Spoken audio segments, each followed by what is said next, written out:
Валентино Лауцовски. 25 златни закони на успехот. Разбери ги и добро запомни ги овие златни правила, затоа што се на овој свет се случува по некој закон. Успехот е плод на работа усогласена со законите. Да успееш, значи да се приближиш до љубовно поставената цел. Не е успех да се приближиш до цел што не те исполнува или што некој друг ти ја поставил. Секој момент наблюдувај се себе си и прашувај се дали си доволно ентузијастичен во врска со се што правиш. Ентузијазмот е силата што те носи кон твојата убава цел и затоа, ако во тебе не достига ентузијазам, тоа значи дека профитот што го очекуваш на крајот е слаб. Знај дека ти не си направен за мал профит. Господ не те создаде сиромав, туку богат, силен и прекрасен. Запомни го ова убаво.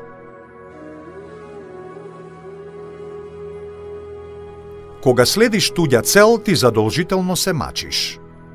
Основната девиза на несвесниот човек е да не се мачи многу. Секоја цел на несвесниот човек е синоним за мака. Колку е повисока целта, со толку повеќе мака е сврзана.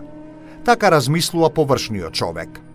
Тој не разбира дека во присуство на љубов не постои мака, туку само радост од движењето кон целта. Но што може да прави човек кој што од мали нозе е воспитуван да биде послушен и да следи туѓи налози? Ваквиот човек реално нема представа за нешто што се вика лична цел, идеал или не дај Боже љубов. Затоа обичниот човек се повеќе е склон да консумира индустријски замени за љубов во форма на бесмислени професии и исто толку бесмислена потрошувачка на пари за индустријска храна, предмети, облека и забава. Запомни, да следиш туѓи цели и налози е мака сама по себе.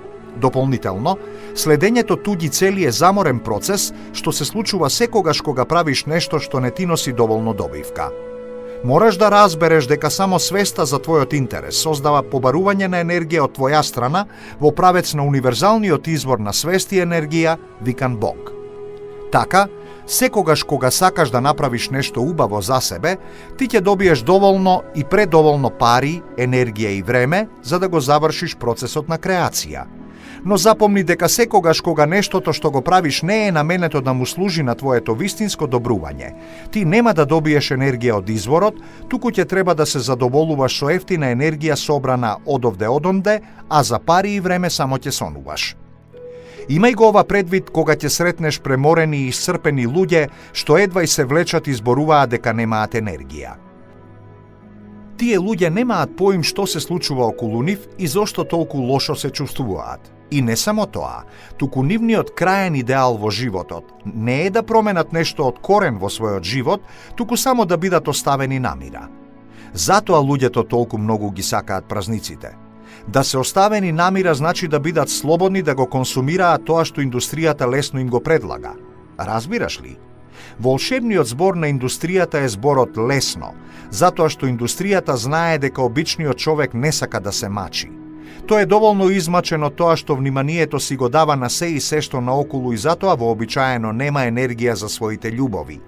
Затоа последно што индустријата ќе ти го понуди е да ја жртвуваш својата удобност. Наместо тоа, таа ќе направи се за животот да ти го направи поудобен и полесен. Нормално.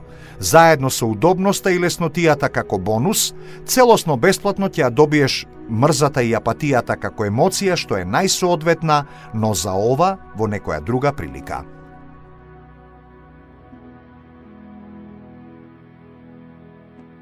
Колку повеќе потреби имаш, до толку си посиромав.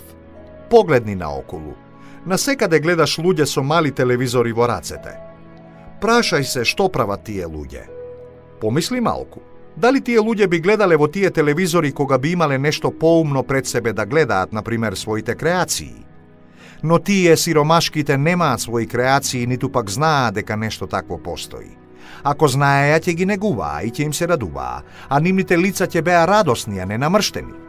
Запомни дека нема тажна душа. Може ли нешто семоќно да биде тажно? Може ли Бог да биде тажен? Впрочем, зошто некој семоќен би бил тажен? Само умот кој верува во својата немоќ може да биде тажен и затоа мисли дека моќта ќе ја добие ако направи систем што ќе злоупотребува туѓа сила за да си ги оствари своите идеи. Но нема убава идеја што вклучува експлоатација, малтретирање, подчинување и наметнување на вештачки потреби. Сакам да знаеш дека колку повеќе потреби имаш, толку си посиромашен, без разлика на тоа колку пари реално заработуваш. А кога се чувствуваш сиромашен, ти си тажен и тоа те прави совршена цел на тие што сакаат да ти продадат нешто што ќе ти биде замена за радост. Што мислиш, впрочем, зошто некои луѓе имаат потреба од огромни имоти за да се почувствуваат добро во својата кожа? Знаеш ли дека на овој свет има илјадници милионери бедници на кои што ниту едно богатство не им е доволно? Иако милионерите бедници се насладуваат на јахти и дворци, обичните сиромаси се тешат со кровни, бели пецива, пица и улична храна што им носи некакво инстант задоволство. Ако немаше гладни и нискоемотивни бедни луѓе, на кого ќе им беше продавана брзата храна? Истото важи и за филмовите, брзиот секс, необврзувачките љубовни врски и така натаму. Погледни ги, например, училиштата. Околу секое училиште има безброј пекари што продаваат сладки и солени пецива. Што мислиш, што ќе се случи со децата ако одеднаш тие бели пецива ги снема? Знаеш ли дека тие пецива на децата им служат како пригушувачи на негативните емоции предизвикани од принудата на училиште да учат работи што не ги интересираат и за кои што немаат идеја за што ќе им користат? Разбери дека системите секогаш сакаат да им си верен ним, а не себе си. Тоа подразбира ти да не градиш директен систем со својата душа, со својата жена, со своите деца, туку тие да застанат на средина. Тие имаат потреба ти да си им роб или покорен слуга како во производството, така и во трошењето. Тие сакаат да ти ги контролираат тековите на твоите финансии и да те држат во постојано напнатост и глад, за да можеш да копнееш по нивните златца и почести. Помисли само малку. Колку ти можеш да бидеш корисен на системите како среќно оженет човек што живее хармоничен живот? Ти како таков ќе бидеш задоволен со својот скромен материјален живот и нема да копнееш по почести, материјални добра, сјај, богатство, брз секс, раскошни ресторани или брза храна. Погледни едно мало дете што си игра со некоја интересна играчка. Тоа не мисли ниту на јадење, ниту на пиење. На тоа дете ништо не му значи дали патиките што ги носи се од марката А или Б. Тоа си е просто среќно ако е оставено да си игра со тоа што го сака. Погледни се сега себе си радосен. Кога си радосен, тебе ти е добро во твојата кожа и немаш ни на половина потреби од тие што ги има тажниот милионер. Впрочем, што мислиш? Дали ќе сакаше брза храна или брз секс на работната маса во канцеларијата, ако дома те чекаше убав ручек и жена што сака да ти пружи долго сексуално уживање? Запомни, на системите им требаш гладен, сексуално и емотивно фрустриран, болен и по можност полумртов, но сепак способен да трошиш пари и по нешто да произведуваш. Затоа на сите страни се пропагира неврзување, слободни врски, хомосексуализам и други алтернативни сексуални практики кои што оневозможуваат создавање и одржување здрави семејства. Ќе ти повторам. Системите сакаат ти да бидеш во нивна функција, да им бидеш само машина за производство на деца, кои тие ќе ги воспитуваат така како што ним им треба. Ќе прават од нив мали потрошувачко-производствени машинки што имаат само тело, ум и его, но никако душа. Тоа може да се случи само со пропаганда и ширење терор од страна на медиумите, кои што во умот на луѓето ќе инсталираат нови и нови его идентитети, а со тоа и нови потреби за предмети што системите со радост ќе ги задоволуваат. Значи, угнетувачите шират страв? Да. Стравот е единственото нешто што може да те затемни. Стравот ја исклучува твојата свест и тоа угнетувачите го знаат. Но има поглупави и поитри угнетувачи. Поглупавите угнетувачи сеат отворен страв, поитрите тоа го прават прикриено. Првите не се толку опасни затоа што критичката свест на многу од луѓето ќе ги препознае и ќе ги неутрализира.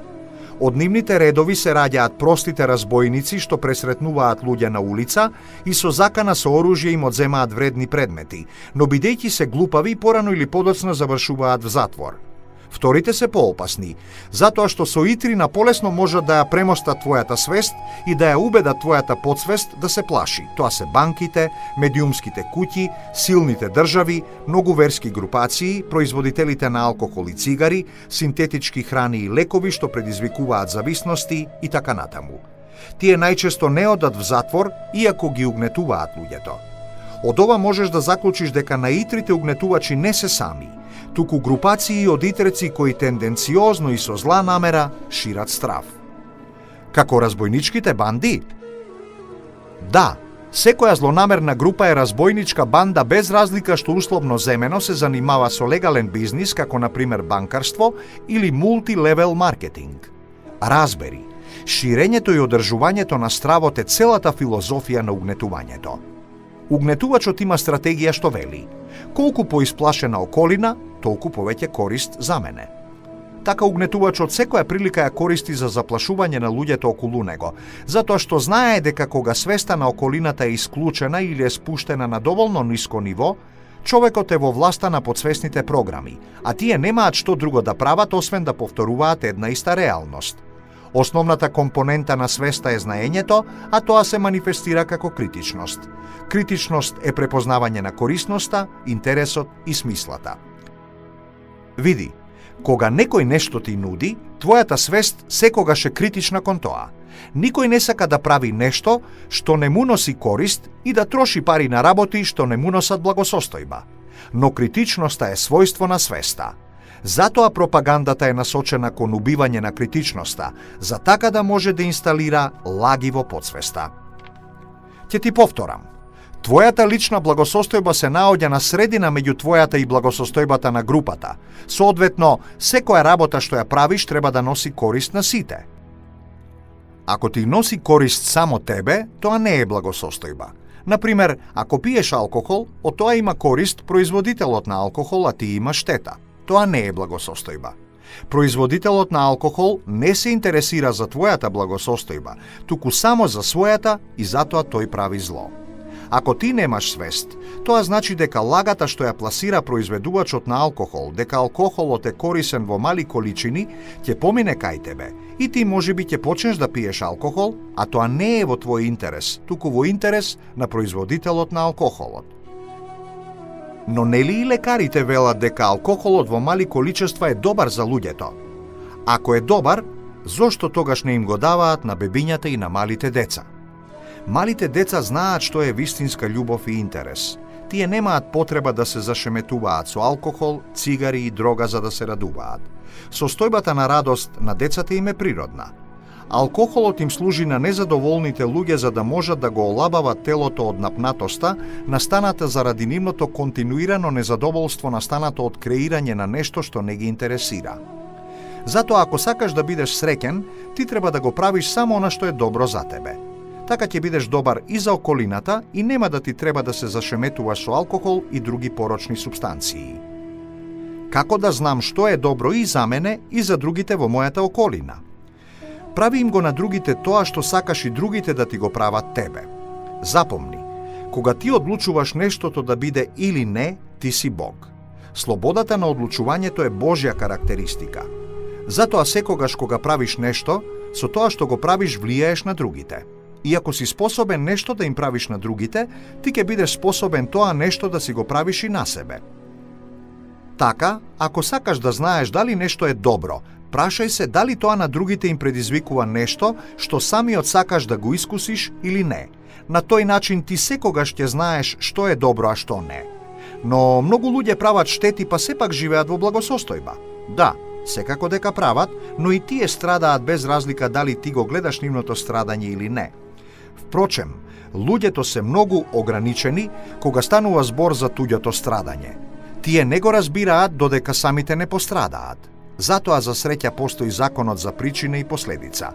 Ако не постоеше овој закон, насилниците немаше да страдаат и ќе беа безчувствителни до степен што неограничено ќе можеа да уништуваат.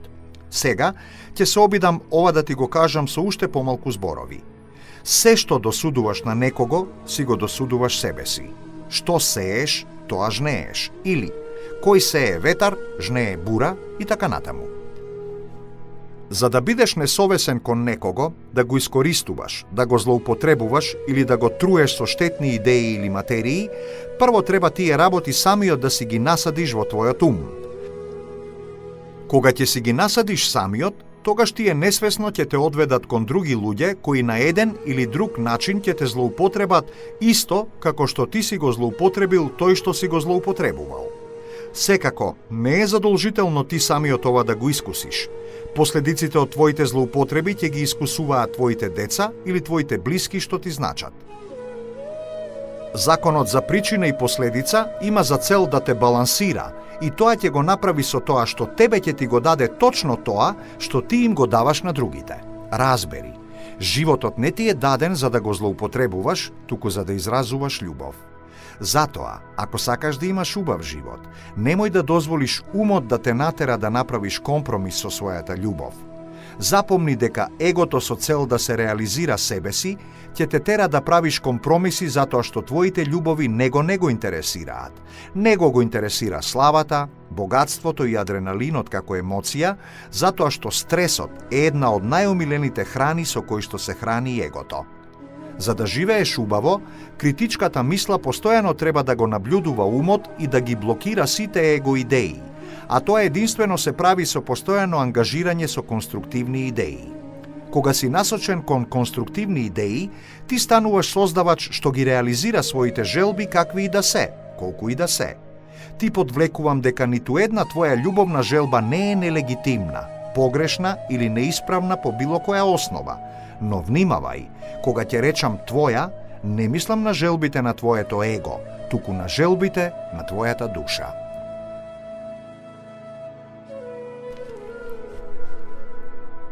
Желбите на душата се креативни. Душата не се занесува со сјајни стакленца.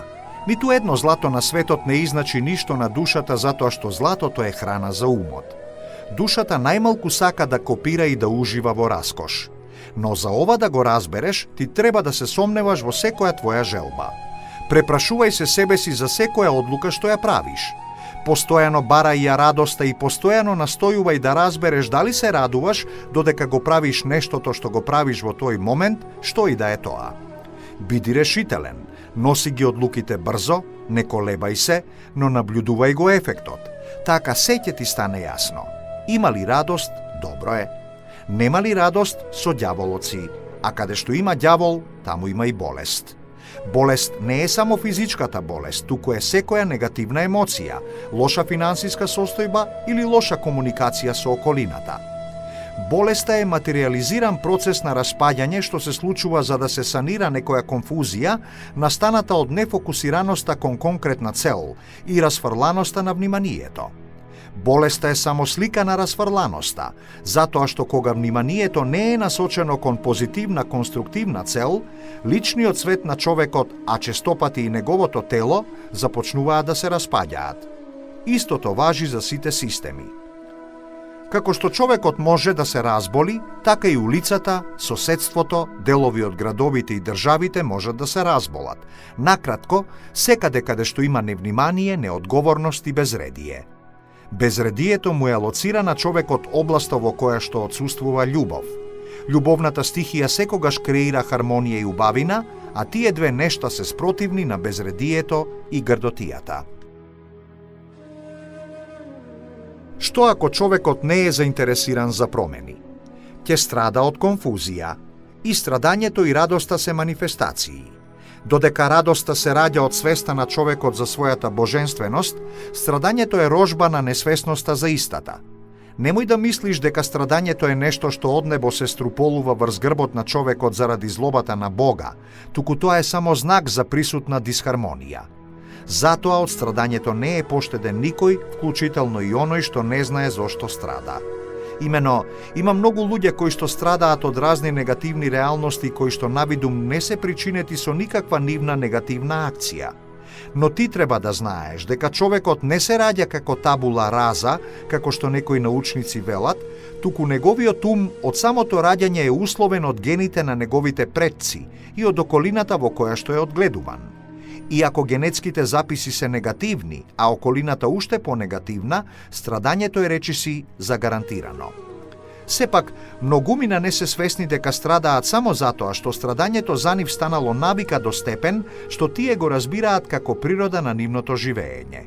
Ваквите луѓе често зборуваат за судбина, за нешто пишано што не се менува, за зла среќа и така натаму. Но ова е далеку од вистината. Да тврдиш дека постои непроменлива судбина е исто како да повторуваш во едно исто одделение и да велиш дека ти е судено да не се стекнеш со оценки кои што ќе ти овозможат да одиш во погорно одделение. А животот е постојано растење. Во спротивно немаше да има смисла. Така, радоста е единствената висока цел што можеш да си ја поставиш, единствениот компас што ти покажува дека си во право. Воедно, радоста е награда за тоа што како истраен вајар си го формирал животот инсталирајќи љубов во секое свое движење. Затоа човекот постојано треба да се потсетува себе си дека постои радоста. Ако човекот заборави дека на овој свет има нешто што се вика радост, ќе се заклучи во затворот на својот ум и ќе заигра во здодевниот филм што ќе му го наметне уште поздодевниот ум. Некреативноста, конзервативизмот, монотонијата, потиснатоста. Тоа се знаци дека на умот му е дадена преголема власт во филмот викан живот. Умот е совршена машина и таа со повторување една работа ќе ја доведе до совршенство било да е тоа прекрасна музика или ужасна болест. На умот му е сеедно што реализира, затоа што тој нема способност за самокритика. Тој не може самиот да види како изгледа, ниту да оцени дека страдањето е страдање.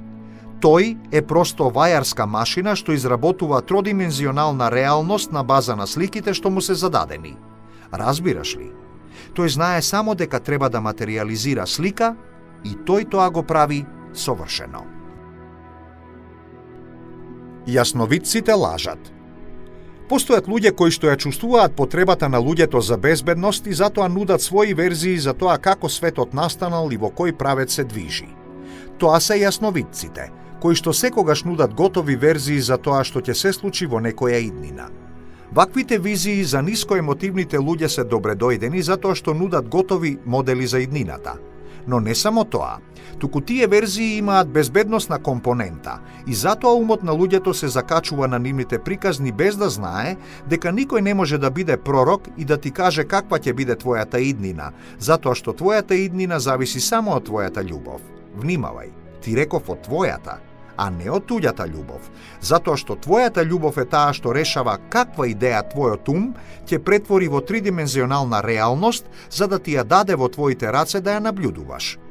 Ако некој ти каже дека некој друг освен тебе е навигатор на твојот живот, ќе те излаже, за да ти го насочи вниманието не кон Бога, свеста во тебе, туку кон некој идол, нешто на кое што ти ќе треба да му го дадеш своето внимание, моќ, љубов и креации, за тој подјомити да ти ја даде реалноста што ти ја посакуваш.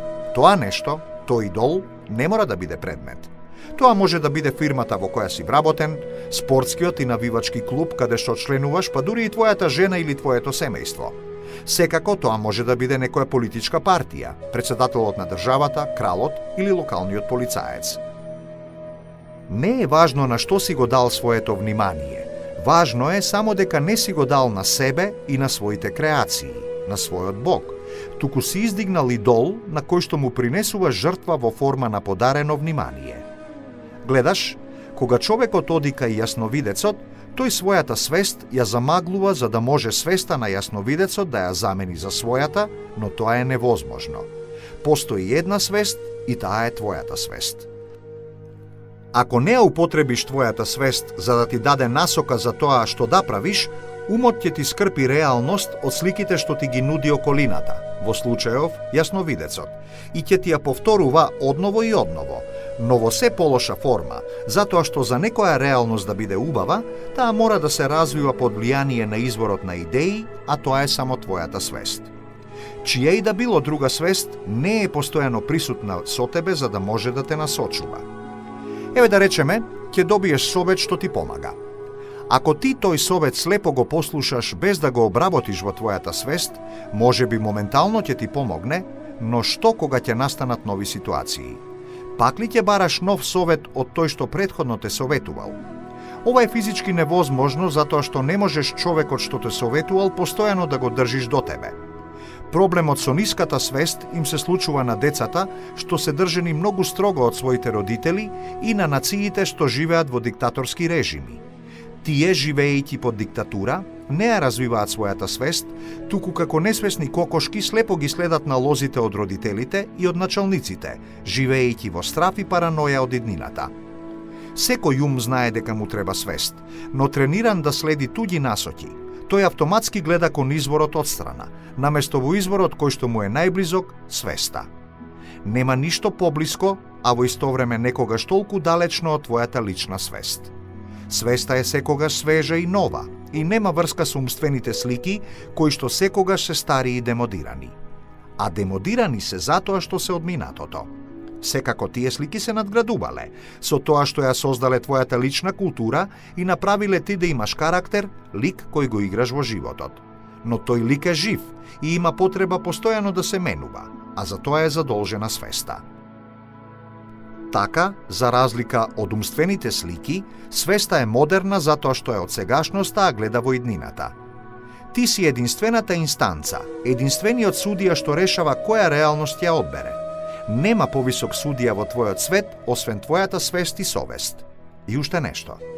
Против твојата пресуда што самиот си ја досудуваш, твојот подсвесен ум нема право на жалба, туку веднаш и без одлагање ја извршува. Тоа е во исто време и благослов и проклетство за тебе. И ако решиш да се откажеш од твојата од Бога дадена моќ да создаваш оригинални слики на убавина, благосостојба и милост, тогаш ти самиот си судијата што себе си досудува немилост.